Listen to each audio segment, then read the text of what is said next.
দীর্ঘ 2 মাস নানা অংশীজনদের সাথে বৈঠক শেষে বিএনপির চেয়ারপারসনের গুলশান কার্যালয়ে পুলিশ সংস্কার বিষয়ে প্রস্তাবনা তুলে ধরেন স্থায়ী কমিটির সদস্য হাফিজউদ্দিন আহমেদ। র্যাব বিলুপ্তির সুপারিশের পাশাপাশি দলের গঠিত সংস্কার কমিটি পুলিশকে জনবান্ধব, গ্রহণযোগ্য আচরণ ও বাহিনীর সদস্যদের সুরক্ষায় পুলিশ কমিশন গঠন করার প্রস্তাব দিয়েছে দলটি। মেডিকেল বিদ্যাতেও আছে, যখন একেবারেই গ্যাংগ্রিন হয়ে নষ্ট হয়ে যায় তখন কেটে ফেলা ছাড়া কোনো উপায় সেটা থাকে না।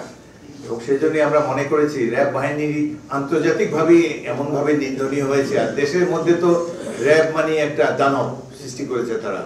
যত ধরনের খুন যখন এবং যত এক্সট্রা জুডিশিয়াল কিলিং সবকিছু অধিকাংশই এই র্যাবের মাধ্যমে হয়েছে। সেজন্য আমরা এটিকে বিলুপ্ত করার জন্য সুপারিশ করেছি। এছাড়া দুর্নীতিগ্রস্ত 488 জন পুলিশ সদস্যকে সেনানিবাসে আশ্রয় দেওয়া সেনাবাহিনীর সমালোচনা করেন তিনি।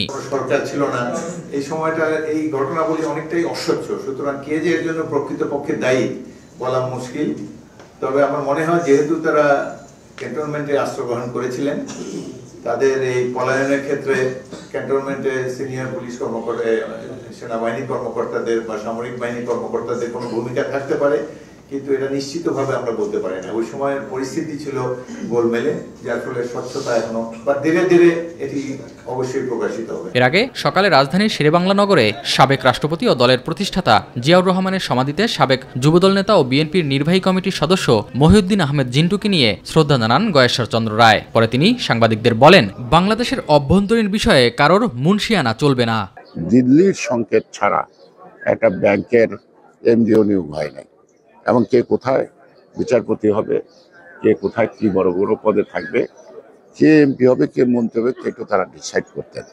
তা আমরা মনে করি এগুলি হলো শুধু আভ্যন্তরীণ ব্যাপার না, বিভিন্ন রাজনৈতিক দলকে পরিচালনার করে যে প্রবণতা, এটা ভারতকে পরিহার করতে হবে। বিএনপির এই নেতা জানান, এক ব্যক্তি চলে গেলেই সমস্যার সমাধান হয় না। দেশে গণতন্ত্র প্রতিষ্ঠা হলেই দেশি বিদেশি চক্রান্ত মোকাবিলা সম্ভব। শুধু একটি ব্যক্তি মাইনাস হলেই তার সকল কিছু পাল্টে যায় না। এস এম আরিফ, মাই টিভি, ঢাকা। যুবদলের